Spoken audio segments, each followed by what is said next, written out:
Oyez, gentes dames et braves messires, vous écoutez Ça m'a bien fait lire avec Roméo Frati.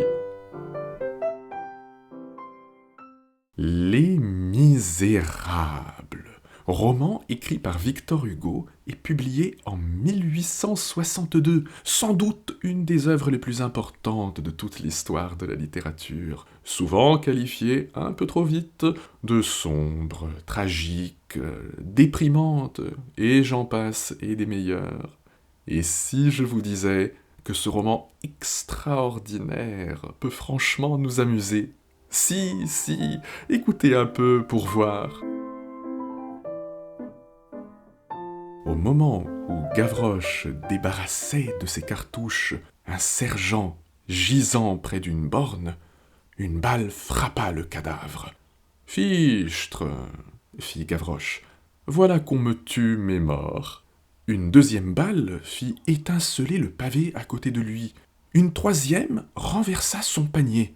Puis il ramassa son panier, y remit, sans en perdre une seule, les cartouches qui en étaient tombées, et avançant vers la fusillade, alla dépouiller une autre giberne.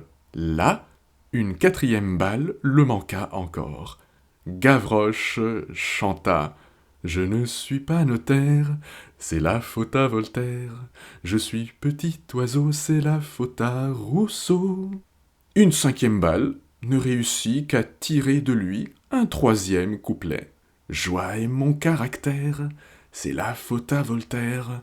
Misère est mon trousseau, c'est la faute à Rousseau. » Cela continua ainsi quelque temps. Le spectacle était épouvantable et charmant. Gavroche, fusillé, taquinait la fusillade. Il avait l'air de s'amuser beaucoup. C'était le moineau becquetant les chasseurs. Il répondait à chaque décharge par un couplet.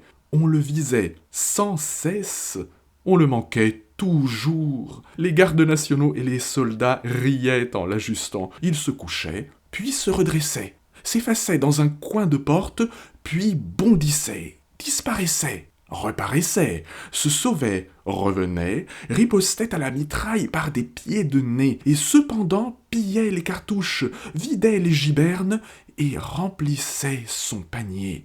La barricade tremblait. Lui, il chantait. Ce n'était pas un enfant, ce n'était pas un homme, c'était un étrange gamin fée. On eût dit le nain invulnérable de la mêlée. Les balles couraient après lui. Il était plus leste qu'elles. Il jouait on ne sait quel effrayant jeu de cache-cache avec la mort. Chaque fois que la face camarde du spectre s'approchait, le gamin lui donnait une pichenette. Cet extrait des Misérables constitue un bel exemple d'humour noir. Un enfant chante et se marre en prenant des risques inconsidérés afin de récupérer des cartouches. On dirait carrément qu'il prend du bon temps en défiant la mort. Des militaires rient en prenant pour cible un enfant. C'est sûr qu'on a l'impression d'assister à un grand jeu du chat et de la souris, avec des participants qui s'amusent bien dans une ambiance plutôt conviviale et festive. En plus, avec son panier, on pourrait même trouver que Gavroche ramasse les munitions comme on cueille des champignons. On finit presque par oublier qu'on se trouve au cœur d'une bataille sanglante et sans merci qui a véritablement eu lieu dans Paris le 5 juin 1832 entre les soldats du roi Louis-Philippe d'Orléans et des insurgés républicains. Gavroche est un gosse de 7 à 13 ans, nous précise le grand auteur.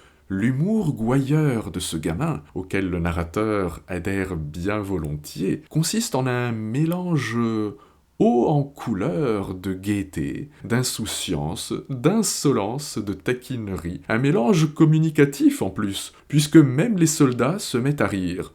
Comme quoi, l'humour c'est contagieux, mais face à des réalités aussi douloureuses, mieux vaut ne pas en guérir, non? Vous ne trouvez pas ? Vous écoutez Ça m'a bien fait lire avec Roméo Frati. Retrouvons-nous sur Deezer, Spotify, Podcastix, Apple Podcast et YouTube. Jusqu'au revoir.